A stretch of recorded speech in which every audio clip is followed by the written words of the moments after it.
Across the country, while communities in regions such as the northern region have relied heavily on special police deployment to curb violent crime and drug trafficking.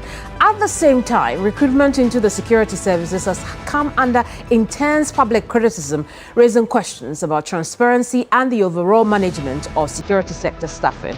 Those are the hot issues.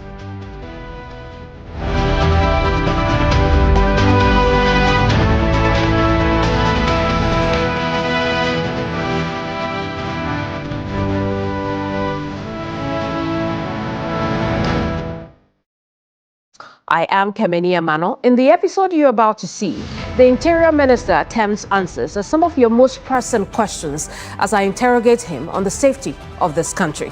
This is Hot Issues, and my next guest is Muntaka Mohammed Mubarak, the Interior Minister.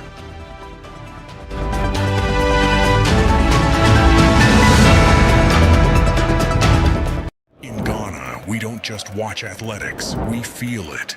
From inter-house heats to international meets, the speed, the grit, the leaps, the photo finishes, broken records, the moments that steal your breath and make strangers hug like family. This May, Africa's biggest athletes will converge in Accra for the 2026 African Athletics Championships, and every single moment will be live on TV3. Don't just hear the roar, be inside it. 3 Sports, TV3. First in news, best in entertainment.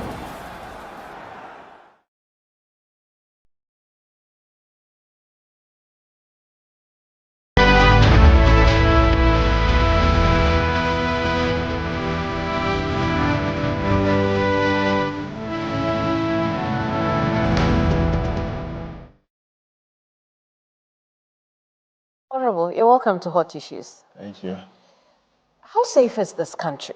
Well, let me start by thanking you sincerely for coming to my office, and I will say that we are safer than January 2025. Why do I say that? I came to office and we had a total of almost 11 curfews, right from Bimbila to Bunkurugu Yoyo. Later, just as we came, it shot up, brought in Nalarugo in, Wale Wale, Binduri, Boama, later Sola Tuna Kalba came in. But thank God today, as we sit, we are all of 3, Nkwanta, Sampa, and Boko. And each of them are from 10 p.m. to 5 a.m. And for those of us who are working within this space, we'll tell you that by the time a curfew goes to 10 p.m. to 5 a.m., you know that the problem is largely down. Our streets are getting safer. Our men and women are getting more active. We are doing the best that we can, and I will say that under His Excellency John Dramani Mahama, we are getting safer. And I want to believe that many people will attest to the fact that it is much easier to go out in the night and walk around without necessarily watching your back. So, yes, we are not out of the woods. The challenges are not completely over, but we are getting better. These 3 curfews that persist, what is the reason behind those? Well, in the case of Boko, it's known to all of us, which is the Kusasi-Mamposi conflict. Well, the Alhaji Seydou was taken out, so it's no longer in Boko. The issue of who is the Boko Naba is resolved through the Asantini mediation, but you don't expect trust to be built immediately because all this has been done. So we continue to monitor the situation and continue to talk to all the parties. Peace Council is working so hard to see how we can rebuild peace and trust among the people, so that they will coexist hand in hand without necessarily shootings and confronting each other. So largely, I would say that we've been largely successful. What did you do in the other cases that is not working with these 3? Well, I must admit, the issue of Boko is not of today. For those who have followed the history, it's before our independence. So something that has been so deeply rooted, you don't expect that by just cutting the tree, the root will die. I mean, it takes a while. So because it's been a long, outstanding issue, it requires some more time to be able to unwind it. So, but we are on it and we are doing the best that we can. And I'm very hopeful that the grace of God will soon even be able to lift the curfew. As of July 2024, you told the Ghanaian people that the country had recorded 628 armed robbery incidents nationwide, alongside 340 murders. Your words, the statistics are not looking good at all. In 2024, there were about 1,219 reported cases and 552 murder cases. This was at the end of the year 2024. By mid of July 2025, we were already seeing 628. By the end of the year 2025, what were the crime statistics? Well, I don't have it offhand, but I can assure you that it was a better outcome than 2024. But the challenge that we have is that for me as Interior Minister, every single life lost, it's not something that you can just count and make it look as if it didn't matter. Every life that is lost is so important to us. We continue to engage our citizens, make them to believe that, look, there are so many ways you can resolve your differences rather than trying to resort to violence. One of the things that has been working, and I also want to thank His Excellency the President for the massive support, where people commit crime and they want to hide behind political lining and sometimes influential people. And I will just stand my ground and say, no, I'm blind. Crime is crime. We'll treat crime as crime and we'll punish for crime no matter who is involved. I think that is helpful. And sometimes when you have a situation where you don't have the full backing of the president and some of those things, it makes it difficult because then in one case you are seen to be firm, in another case you are seen to be lenient. But believe me, since I came to this office, I have insisted and thanked the Inspector General of Police and his team. I say, look, go in and they go in. Nothing stops you from arresting somebody who has committed crime. And I think that is largely helping. But our general citizens, the citizens themselves need to know security first rests with you. And let us all coexist and try to resolve our problems through legal means. If by middle of 2025 we're already more than half of the number of robbery cases recorded and murder cases recorded in 2024, it's easy to project that by the end of the year we are either around the same figure or maybe a little higher. How do you explain to the Ghanaian people that you did better? Oh no, let me also state this.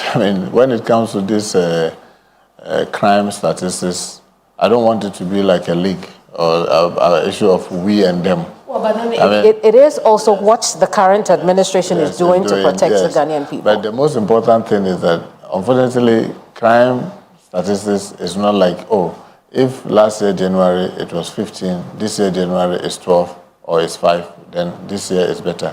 Because you don't know what is going to happen in February, you don't know what is going to happen in May, you're not sure what is going to happen in September. What we do is, especially when we got the statistics, we looked at the numbers and then we tried to beef up our work. And if you recollect, before the middle of the year where we were talking, a number of places we couldn't go because of the nature of conflict, because we didn't even have armored vehicles. And by the grace of God and the help of His Excellency John Dramani Mahama, by the third quarter of last year, we got some 50 armored vehicles that were helping us to go into areas that were, originally very difficult for us to go. If you ask the police or the security people to go, they are concerned about their life because obviously their bodies are not armored, so they are concerned and they were hesitant. Now we had the armored. Wherever you ask them to go, they have the tool to be able to go in there and prevent escalation and all that. So I want to believe that partly contributed to the reduction. But I can assure you that my and our concern is not about somebody during his time. There were 10 lives lost. But during how would you measure your performance? There's 5. I want to measure our performance to the extent that no life is lost. But we can't say that. No, that's what I'm saying. That's our ultimate goal. That we'll wake up and there will be no murder. Nobody will be killed because of some differences or armed robbery or whether chieftaincy or land dispute. But other people will try to resolve to legitimate means of resolving their conflict. That will be our ultimate goal. And that's what we'll be working towards, rather than patting myself on the back to say that, oh, because 600 people lost last year, if this year 500 lives were lost, then I've done well. No. My hope is that no life should be lost. And it should come to me as a sad incident. If even one person loses his life, I will ask myself, could we have prevented this from happening? If yes, what did we do that we didn't prevent the life from being lost? If there was nothing we could have done, what could we do to create a situation where we could have prevented the loss of life? For me, and I believe for the government, that will be what we will be looking at, instead of the we and them. And because obviously we are in 2026, we'll be watching that against 2025. Are we going to be saying that if there are loss of life this year, even though it may be minimal to 2025, that's an improvement? For me, like I told you, what is it that we can do to prevent the loss of life or unnecessary loss of life? That's where we are focused. Yeah. But it's not just, cases of robbery and murder. According to the Small Arms Commission, there's been a 253% rise in gun-related violent incidents in the first quarter of 2025 alone, compared with the same quarter in 2024, which means that we've seen an increase since this administration took office. How do we explain that? Well, I mean, you realize that that's partly why we started to bring in about the gun amnesty. Because we realize there are a lot of guns in civilian hands. And you and I keep watching where they go to funeral grounds and then people, come showing so much bravery. They're using pump action. Some are even using AK-47. Remember this this gentleman who was firing in a crowd. And the next day we made sure that he was arrested. The gun was seized. He was put before the court. The swiftness with which we are acting, for me, is a better way of looking at how we are performing instead of the number. Because yes, the numbers, people do not just wake up and then pick a gun. What we know is that 53%. This 253%. Yes, I agree. It's alarming. But if there were 50 guns and now people have 200 guns, you say that that's over 300%. Increase. But the challenge that will also mean that we are dropping the ball on the work we are supposed to do. What it also means, the most important is that the gun that people have, what are they using it for? Are they using it for hunting? Because if you are I can tell you what the Small Arms Commission says. It says that armed robbery, violent confrontation, and chieftaincy disputes accounted for over 60% of these cases. Yeah. And so that's what people are using the guns for. That's why we came in with the amnesty. And then when we do the amnesty period, as I'm sure you may have the statistics, it showed that we're able to retrieve over 4,000 guns in the hands of the civilians. And before even then, we had about, 1,100 or so, about 11,000 that we have retrieved. Now we are marking them, preparing to destroy them. Here again, I came to the ministry to realize that the registration for guns where simply you just write to the minister and then they do background check and then they grant it. Now I have slowed down the granting of those licenses. We are moving on to streamline the importers to ensure that people just don't import and sell in the open market. We came to inherit a situation where, like you saw the fire in Kedetia, and there were shops that were selling guns in the open market, which is grossly against the laws. Yes. And all these things are measures that we are putting, because you need to put them in magazines where the police are aware. Even if you are going to sell it, we need to know who you are selling to. Now we are moving on to digitalize that. And that's one of the things that we are trying to do, to make sure that we know every gun that every person is holding. Because the law is said that you are supposed to renew it every year. Even if you get the license for it in November or even December, and 31st December comes, it expires. So, but because the registration is manual, it becomes difficult for you sometimes when you want to ask them, what is the data? Then they are running helter-skelter, opening files to tell you that it is this number. Later they come and tell you, oh, we didn't count well. Now we are trying to do the digitalization. You know, we also are partnering the United States. We have what we call the IARMS, where these are digitalized, and where even when you are bringing it abroad, we're able to tell that whether this gun has been involved in violent activity somewhere. And there's a number that we've had with the United States since we came, I think about 9.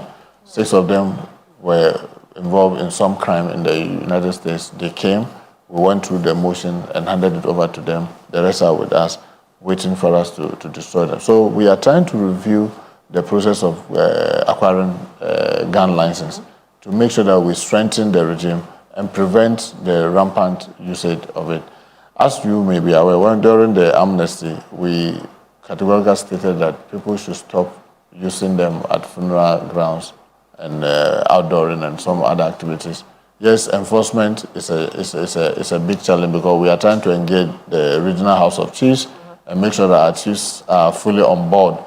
We are not saying that the masquerade, those that they've been using as part of the tradition, we are saying is that we are not saying they shouldn't use it. We are saying that can we get them trained? Can we mark it so that people know how to use it? One of the things that we are even doing at the ministry is to partner a private person to set up gun training points. Why can't our police do it? Our police, lack of resources is the same challenge they always tell you. So we want a private person to partner the police so that we can get most of these firing ranges properly done, so people can go and pay for the training before the minister approves for your license. So for example, you apply for a license to use any of the firearms, we ask you to go for the training. You go for the training, you come back with a certificate that shows that you have gone through the process and you know how to fire it, how to keep it, how to make sure that you store it, because all these things can sometimes lead to unnecessary deaths. So these are some of the things that we are doing to make sure that we create an environment that guns are not used unnecessarily for committing all manner of crimes. But if we can bring in a private person, I don't suppose that will be free. And so why won't those resources rather go to the police so that the police can set up those ranges? Okay, so the challenge is this. You don't have the resources to revamp all the ranges. So the private person comes in to partner the police. So they put up all these ranges, maybe in all the capital cities, to make it easy for people to be able to do it. Then now when you apply for a license, we say now you go for training and get certified. That will be done by the police, obviously partnering with a private person. Then they train you and show you how to do it. Then they issue a certificate to you that will now tell us that you now know how to use the gun before we grant you the license. So these are some of the measures that we are putting in place. You're tightening the gun license application process. Obviously.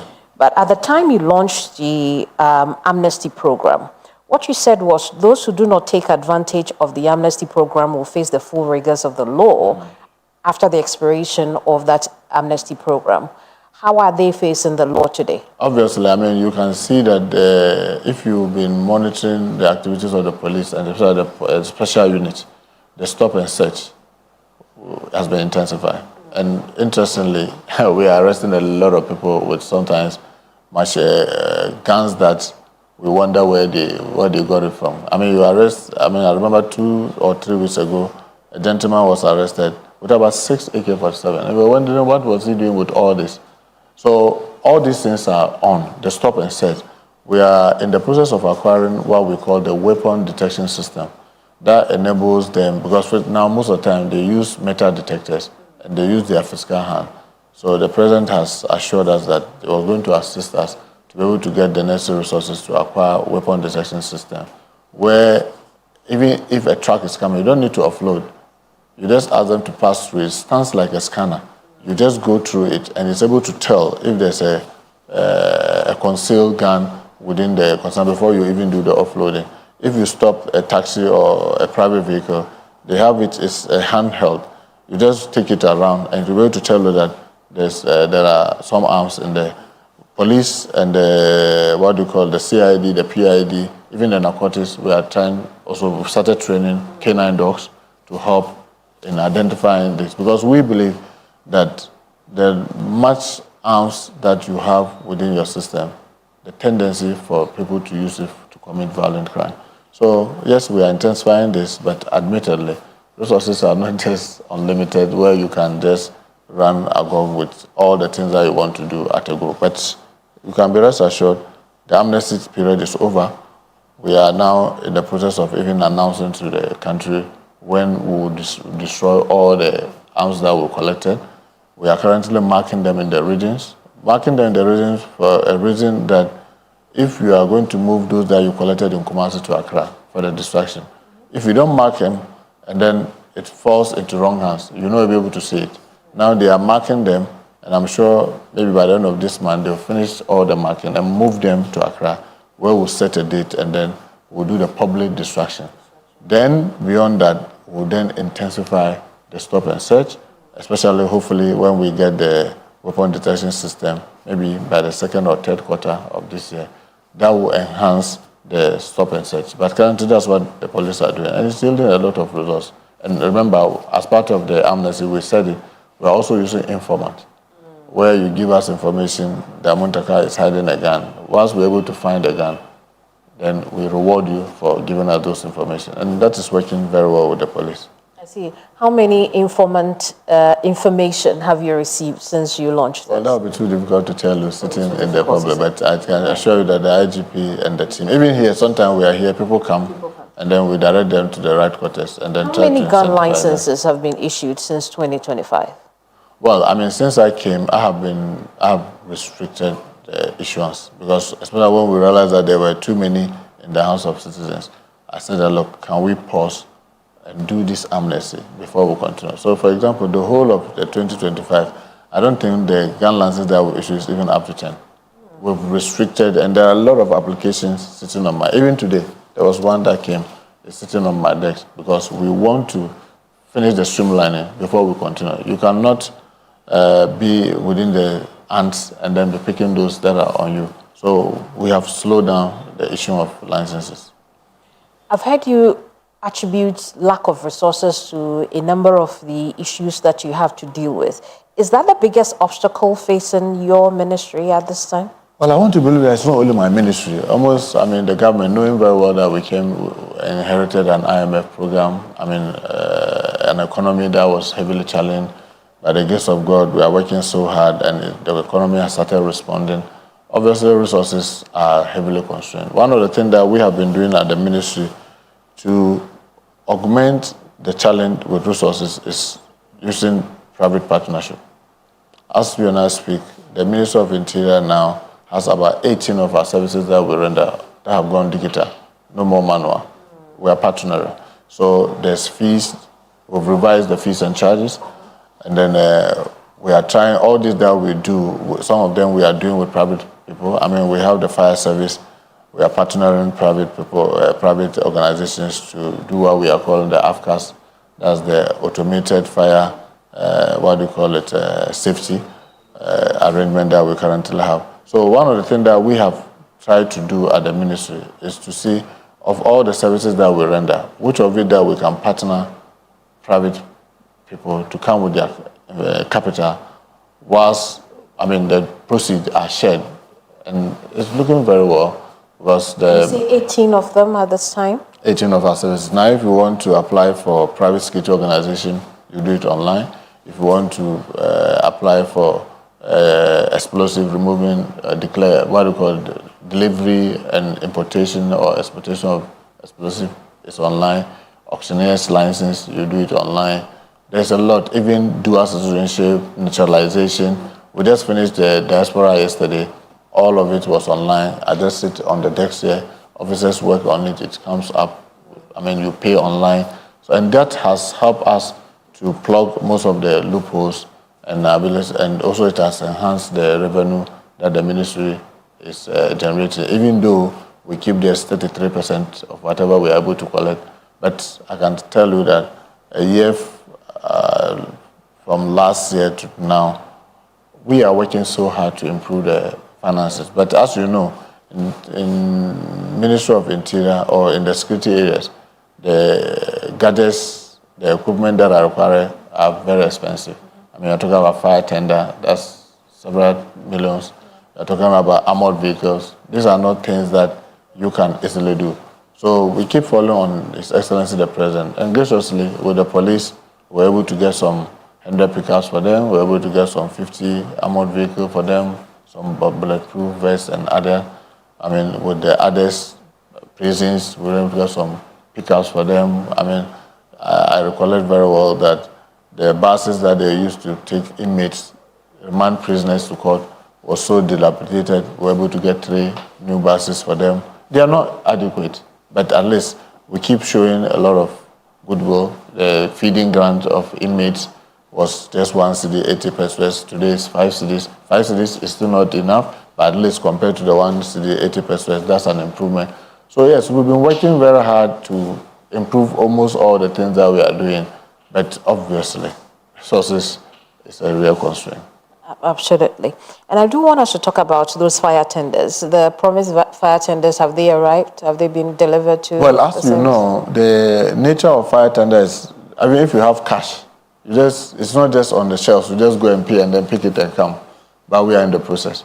Well, I mean, Finance Minister has given us a commencement, so, and obviously, this is public money. So you have to go through the Public Financial Management Act. That's go to PPA, make sure that all the things are properly done. We don't want to be caught up in sole sourcing issues. So we are trying to do restrictive tendering. So you give other people opportunity. Even if you know this person has given you a good deal, you say, okay, can we see what others do have? Let's see what specs you have. Let's compare it to what the others have. So we are going through those processes. But I'm very optimistic. All things being equal, maybe if you are lucky by the 3rd quarter or 4th quarter of this year, we should begin to see the fire tenders arriving. Have you received crime statistics for 2025 from the police service? No, not yet. I mean, they normally... Is there a reason they are not releasing crime statistics anymore? Well, I think that this will be an ideal for the IGP. What I know is that every week they come for a meeting and they give me the statistics of all the things that happen over the week. And we try to get quarterly. We'll discuss it and see where the shortfalls are. I will encourage them to be publishing it because that helps the citizen to know where we are. But I tell you, they are also heavily challenged. If I tell you that the CID, that's supposed to do a lot of the things, the kind of IT system that they have and how it is becoming obsolete. Currently, it's one of the things. Yesterday, I was with the Minister of Finance. The President has agreed that we need to be able to retool and revamp the whole of the CID and with the gadgets that they are using. Because, I mean, it looks like almost everything there is obsolete. So I know they have those challenges, but I want to believe that publishing some of this on their website will help. So at least the citizens know that when it comes to the work that they are doing, these are the trends and these are the things that they are doing. So I'll encourage the IGP to publish those things on their website. That will be great. From our work, we have noticed that they haven't released since 2018. Well, I know that, I mean, the previous IGP had a certain mindset about publishing, what do you call it, crime statistics. This IGP, I want to believe, may have a different view. I will encourage him to try and advertise it or at least publish it so that citizens know what is happening. Even if they can do it regionally, so people know which areas are more difficult for us and which areas are a little easy to maintain the public safety. Honorable, we'll take a break. When we come back, let's talk a bit more public safety and then some border security. We'll be right back.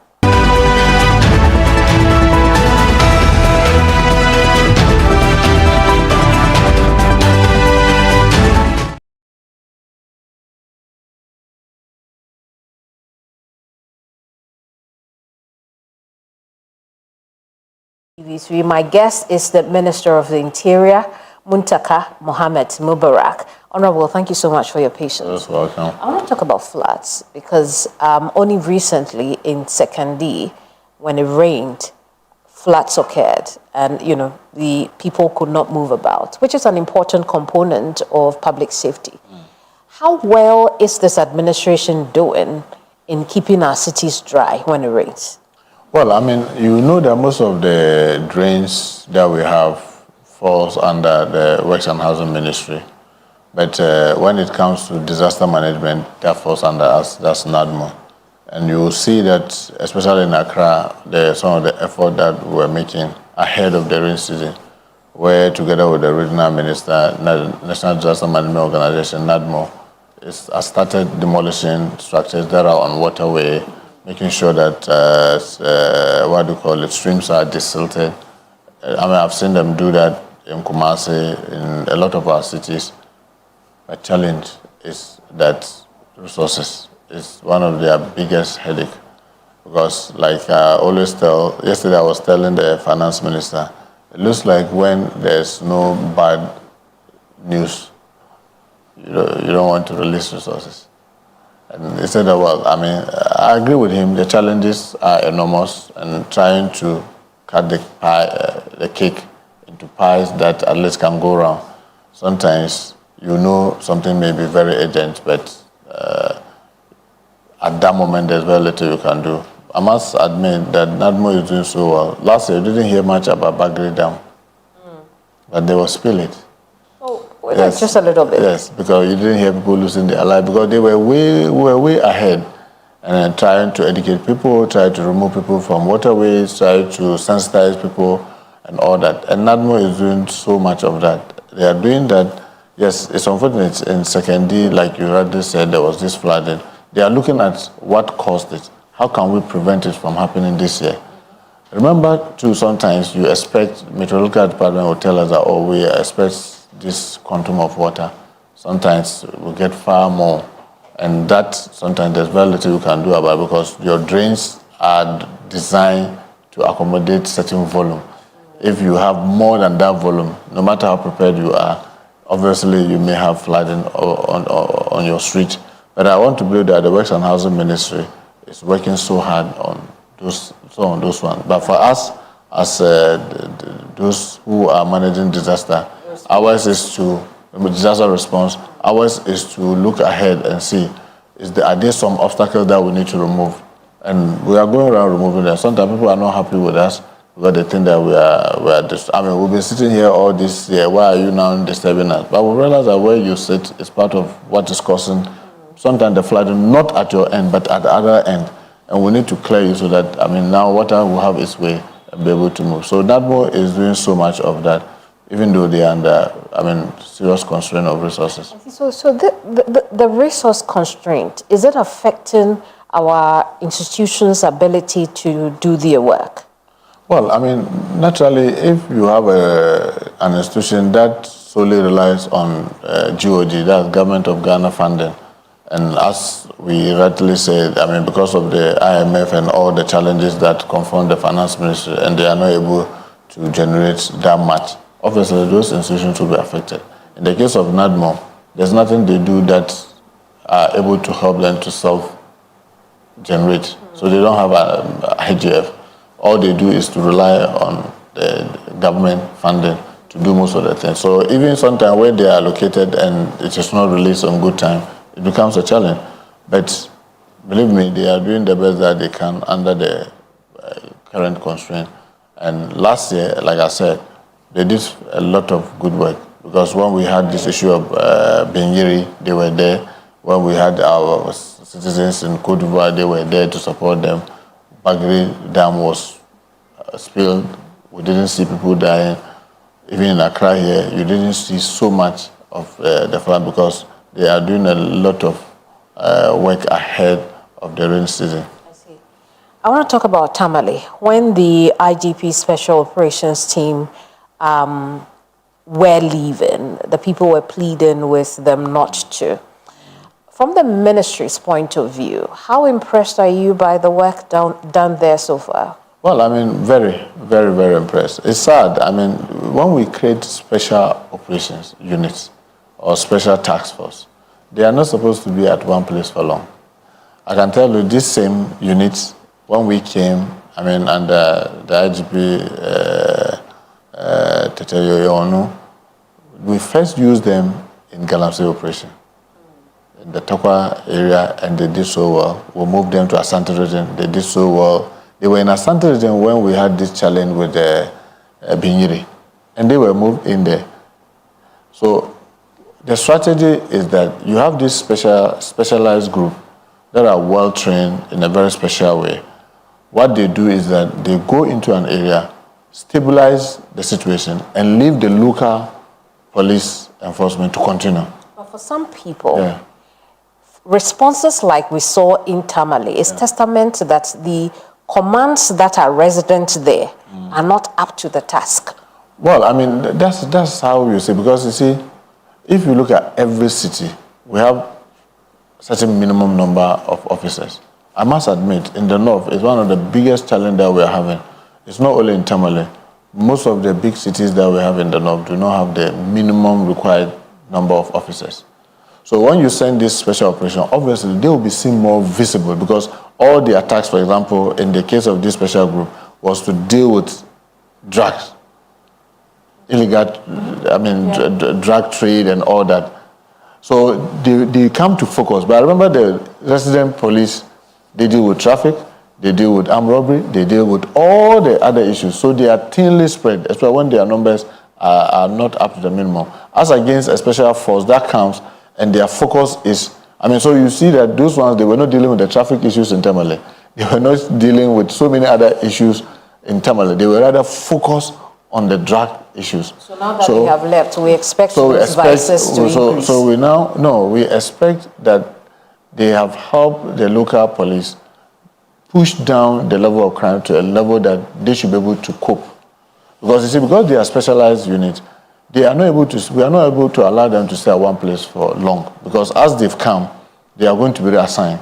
One of the things that we are doing, under the current IGP, is that we've agreed that we should train more of the specialized units. So that if you have many more, let's say you have maybe up to 10 sets of such specialized units, what we mean is that as these ones move out, others are coming in. So you keep sustaining the pressure. But remember, especially with drug peddlers, as you put pressure in Tamale, they will relocate to another place.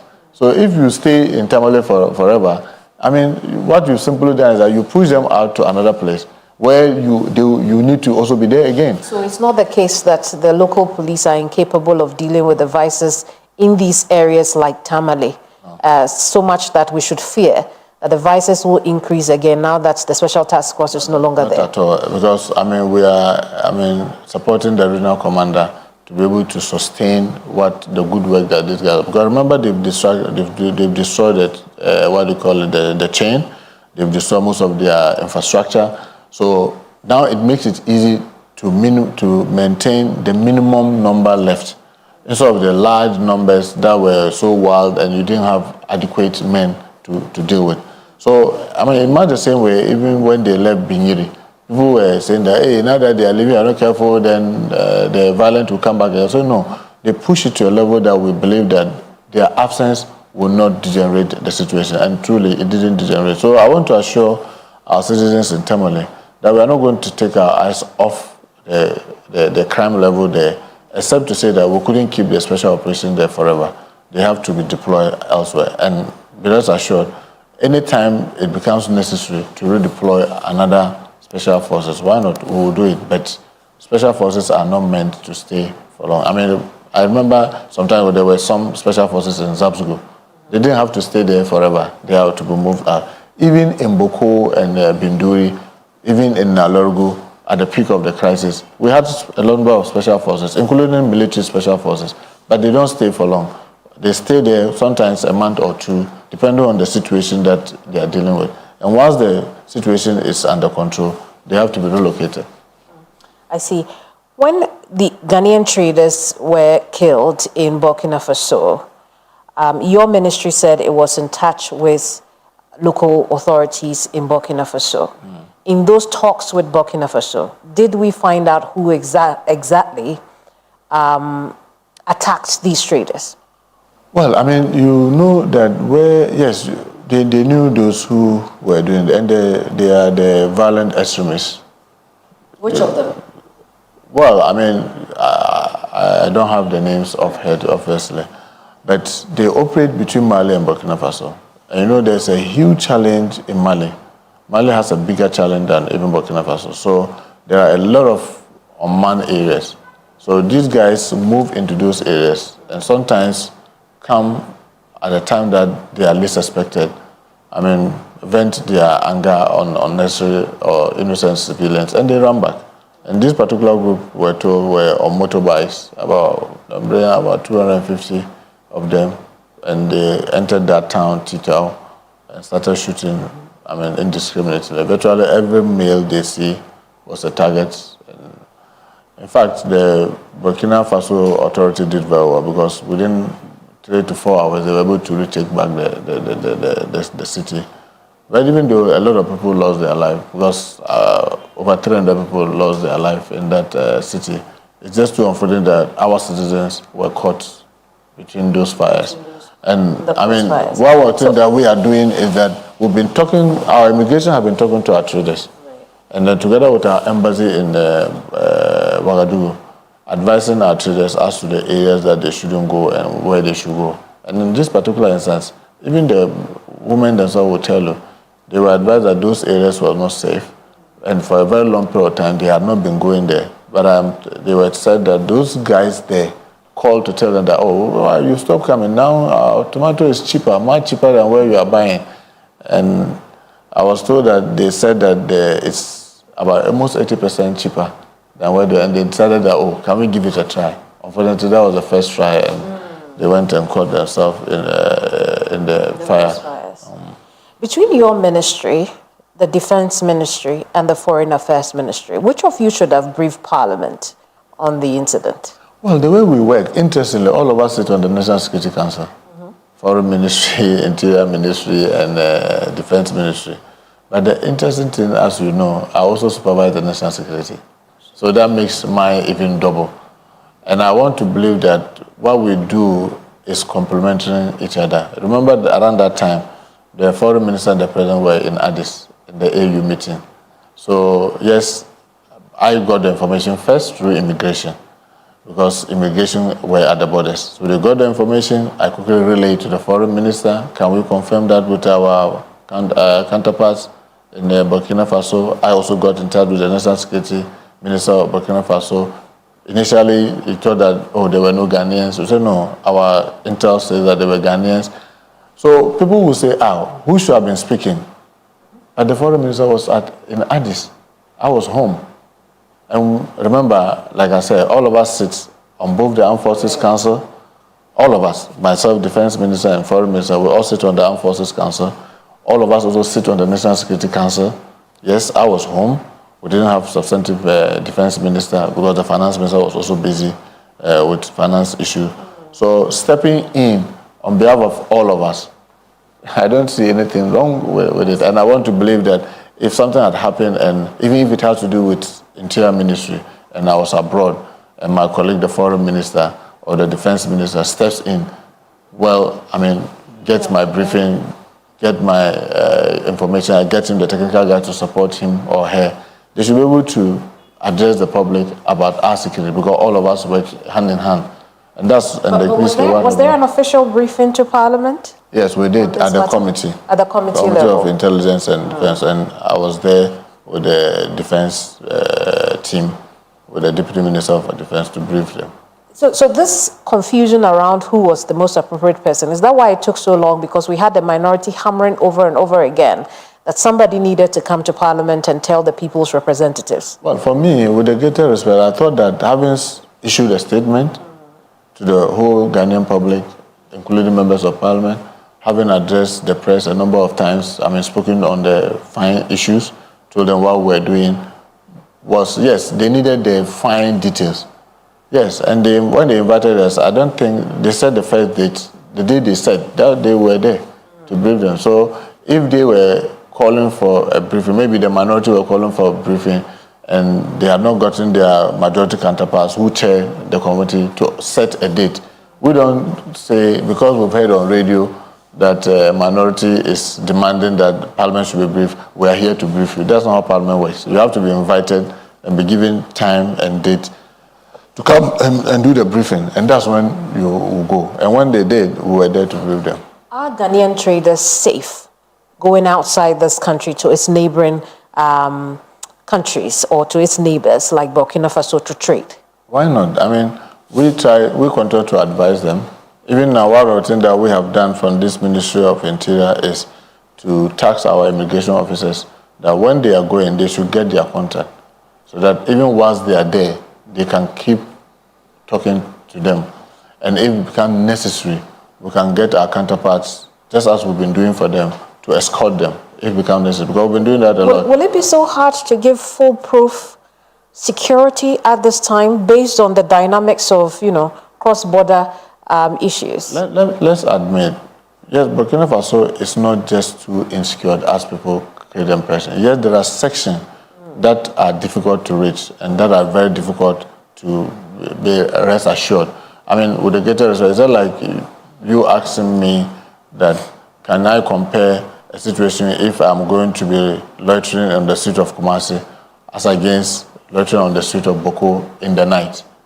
I will tell you to be more careful on the street of Boko in the night because there's curfew, because we believe that the violent activities have not died off completely than say maybe in Kumasi. So in the same with Burkina Faso, they have sections, they have difficulties, and they have sections that are easy to move. So our advice constantly from our embassy, our border security personnel, is to keep advising our traders, if you are going, please watch this area. You want to go to Aflao, don't get to Aflao because Aflao may be difficult. You can go up to Sogakope, you can go up to Tema, after Afenya, up to Adan, but please don't get to Aflao, something like that. So we've been doing that with our citizens. And I want to assure them that we'll continue to cooperate with them because between us, honestly, the borders, sometimes you and I, when we sit in big cities and talk about borders, we imagine as if there's some gate. The borders are imaginary, honestly. I mean, has the investigations into the stampede at Elwak concluded? Are you aware? When you talk about the one with the military? Yes. Obviously, I believe that information should be with the Defense Ministry. Hasn't your ministry shown any interest in that? I sit at the Armed Forces Council. I can't recollect it coming up, but it's something of interest. Why not? I can always find out. Because we work together, so I can always find out from them. But honestly, any borders on, the borders on the safety, public safety, so to speak, of the Ghanaian people. But as you know, I mean, because these are institutions that are independent, sometimes you don't just rush telling them that, can you give me the information on that? What we did was to use that as a guide when we started our recruitment process, just to make sure that we avoided a situation that they found themselves through. And I want to believe that even subsequent to that, they themselves revised the steps that they were taking and made sure that the rest of the process that they were carrying was very smoothly. I see. I want to talk about issues around recruitment because recently the minority leader has had to apologize to you over certain comments that he had passed. He coming back with that apology. You considered his comments as heavily hurting you. Yeah. So he coming back with that apology. How did that make you feel? Well, I mean, you choose to serve in a public office, and it comes with its challenges. And sometimes these are some of the things that comes your way. I've been a member of parliament for over 2 decades, so I know this very well. And yes, I believe that it was not necessary because this is somebody that we have all served in leadership before, and I was just a phone call away. Even if not call, as minority leader, he has every right to write demanding explanation about certain issues that he wasn't sure.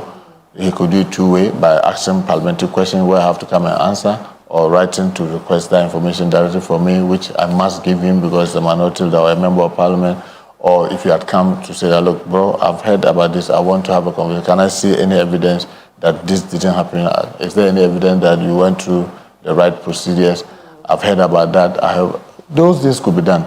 But I don't know why he chose to do what he did. But once he apologized, once he's done that, knowing the rules of the house very well, remember that I've been in the leadership for long, I know the rules. Knowing the rules of the house very well, it disenable you because the worst will happen, you will go to privileges and you come after swearing and say that, look, I'm sorry, I didn't get my facts right. I want to apologize and withdraw my retract the statement. But that will have ended. You have 18 private partners. Why do you think TribeNet is the one that stuck out for him to use as a case in Parliament? Well, I think this question he was answered by himself. But the interesting thing is that for me, frankly speaking, we wanted a solution. And a number of them, I think about 4 of them also came to do a presentation. And we saw the answer in the TribeNet. And then we didn't just stop there. We wrote to PPA saying that, look, we've shortlisted these 3. We want to go through the process so that we can. I mean, they granted it. We came, all the agencies, prison, police, immigration, fire, individually signed with TribeNet. And then, believe me, so far, they've done so. I mean, I remember in some of our discussion, there was concern that, look, they've done this in the past, but they did it individually. Now that we are centralizing it, wouldn't the data be too huge so that it may crash? If it crashes, what's going to happen? Thank God they've done it so excellently. And I mean, this is a Ghanaian company, I mean, led by young people. Frankly speaking, when I met them, I saw that this is the future of our country. I mean, fully owned Ghanaian. And we are even thinking that with what they've done, there are a lot more we can do with them at the ministry because, I mean, you won't believe it, currently we don't have a digital system to manage the inmates in prison. The HRs for most of our services are still manual. There's a lot they can do, so especially they are fully true that the aptitude test is AI managed? No, it's not true. It's not true that we sidestep leadership of the security institutions? No, that's not true because, see, what we do is that, and when we came, remember there was some recruits in training, and then there was this hula balloon, and then we set up a committee. The committee came and recommended that, look, they realized that one of the big gap is that the ministry is not playing its oversight effectively. So in this particular instance, we tried to play our oversight very effectively. But believe me, the HR of each of the institutions are fully in charge. Any state process that we are carrying, they are fully in charge. These questions that they were talking about, each of the services provided questions into the pool. But you see, when you go in, it comes random. But all of them pull questions into what it is. And the process is ongoing. And I can assure you that one of the things that I'm happy about, that I'm sure you and I have been in this country for a very long period of time, I've never had this kind of recruitment going on without hearing these people have defrauded these people with this money, these people have defrauded that, because the system is very airtight. It takes everybody's hands off. It allows the process to be managed without interference. And that's some of the difficulties that everybody has, because in the past, it was easy to do one manipulation or the other. And people think that maybe, why are we just changing from one extreme to another? But I thought that the best that you can do under the given circumstances is to have a system that do not allow so much interference. I see.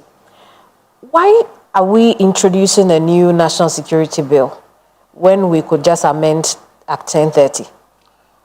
Well, I mean, this question has come on the floor of Parliament, and I said that sometimes if you overhaul it, it gives you opportunity to correct all the other things that you might have been passed with the previous one. Yes, Act 1030 was passed not too long ago, and now we have to take it through all this. Yes, someone will say that, if it is about the BNI or NIB, why not call for an amendment? If it's about the function of the minister, why not just call for an amendment? If it is about including narcotics and National Identification Authority at the regional and district, why not just call for an amendment? Look at the number of things that I've mentioned to you already. They are becoming too many, so why not just take the opportunity to overhaul it? And that's what we are doing. I see. One of the criticism of the bill, when I read the reports, had to do with issues around oversight, not only, oversight of the office, but also oversight of expenditure. There were also issues around too much executive power in terms of the president now appointing the ministry to be in charge of national security. How is, the process taking into account all those criticism?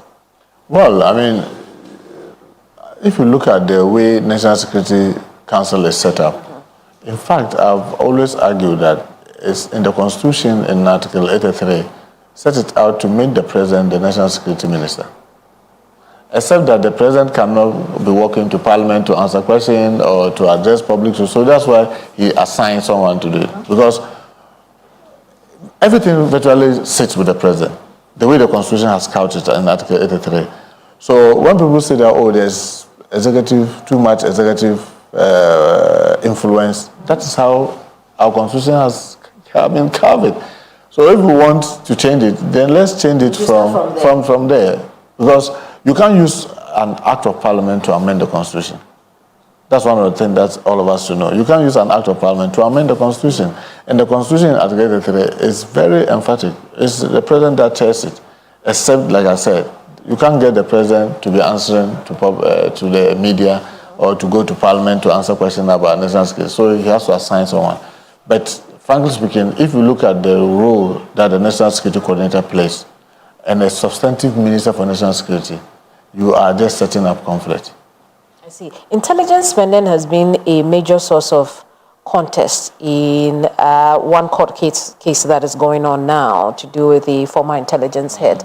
How is this new bill ensuring financial oversight of our intelligence agencies? Well, I mean, I really wish there could be a better way to do it than it is now. But believe me, my sister, sometimes you'll be there and something is burning and you need to put it off, not later, but to put it off now.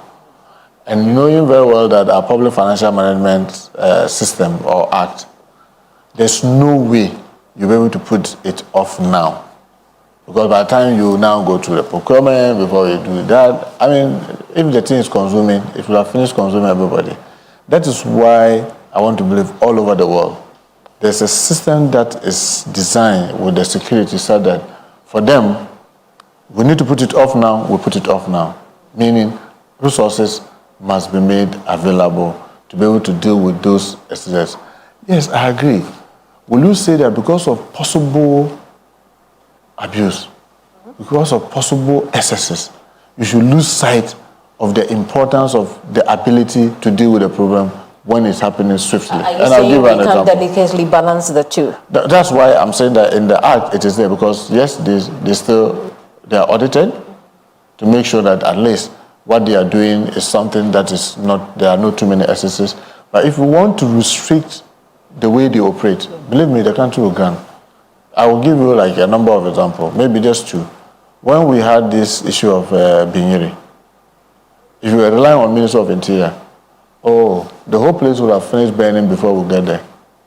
Yes, I went to see the Yagbonwura within 2-3 days. Remember, I had to go with the National Security Coordinator. The things that needed to be done, even if Minister of Finance had released money to Minister of Interior, the processes of getting that money to go there will have meant that we won't be there to save the situation. By the time we get there, the problem will have been off. But because the National Security vote was there, we could rely on it to hold the system, deal with the matter swiftly, whilst we were now taking our time to catch up with the mediation committee and what they will be able to do and all that. So let's not lose sight. Even Boko, Binduri, a number of times things happen and you need to move in immediately. You can't. If you go to Minister of Defense, they can't move there immediately. Interior will not be able to move there immediately. So the police you can't move. Because if they have to move, you have to go through the requisition, the processes, but with the national security apparatus, we are able to swiftly move in. So that's why it is there. So yes, I agree with you. Sometimes there can be abuse, there can be excesses, but I always say, auditors that audit that outfit should also be up and doing. Right. Let's settle this. Is the new national security bill a political statement, or there really is need to repeal Act 1030? Obviously, there's a need. Other than that, there's no way we'll have taken it to Parliament. There's a need. If it was just an amendment, we'll have done it. Amendments are much easier to do, as you know. Why would I go through the drudgery of doing all this if there's no need for it? And simply, when I can just simply go for 2 or 3 amendments. but there's the need to overhaul it, and that's why we are doing it. Honorable, your office occupies a very peculiar position in that you interact with all the other security apparatus of this country. Yeah. With the absence of Defense Minister 8 months on, how is your work, National Security Coordinator, and the Defense Ministry going? Well, I mean, let me say that the acting Defense Minister, who is the Finance Minister, is likely to have a very able deputy who is always there, and you have a very efficient CDS, that's Chief of Defense Staff. I mean, I remember the soul of my former colleague, so rest in peace. We used to, every now and then, if something is urgent, we'll do conference call. I mean, you have the CDS and himself, myself, the National Security Coordinator, and the IGP. We continue to do that, except that we now miss him. And the deputy is there, the Finance Minister is there. And remember, when it comes to our security, you cannot go around without the President. And the President is always available. Isn't it time we feel to that position? Well, ideally, yes. And the President, I know, at the right time, he will do the needful. But I can assure you, there's no vacuum, because the President is always available. I remember there was a time I called him, then I said, "Sir, I'm very sorry, I'm calling." He said, "No, Montega, I'm always available." He is always available. The things that we all used to do with him, we continue to do. And because he's the Commander-in-Chief, we'll have the CDS. All we need is to tell, what the Defense Minister used to do, is to tell the CDS, we need to do ABCD. And as if Destin knew. We started that when my late colleague Omane was there. That, look, can we be doing the things together? So that at least we can know what is happening. I can know what is happening in defense. They can know what's happening in interior and national security. So we're doing it. And interestingly, we're doing it with the President. So his absence, maybe that is what is making the President think that, there's no need to rush into doing it, because we continue to do this thing. And you won't believe it. The President of our country, so humble to the extent that his ministers will call him and do conference call with him when issue is very critical. So yes, but I know the ideal thing is that everywhere, everybody expects that you should have a sitting defense minister. It gives people more comfort. But I can assure you, we are doing the best that we can under the circumstances. You don't consider there's a lapse in judgment? Oh, no, not at all. But I really wish that the President will get this so that people will stop worrying us about where's your defense minister and where's your defense minister. Because a number of times I had to attend meetings like in the Abuja and others. I mean, on the behalf of the defense minister. But because we're working as a team and we share knowledge and intelligence and what we do, experience and expertise in all our field, you may say that there's no vacuum. But for the sake of the politics of it, I wish that the President nominates or appoints somebody so that people will stop worrying us about when are you going to have a defense minister. Thank you very much for sitting down with us. Most welcome. Honorable Muntaka Mohammed Mubarak is Minister of the Interior for this country. We've been looking at all things public safety, our security agencies, and your safety as well. I'll see you next week with another episode of Hot Issues on Kemini Amana. Bye-bye.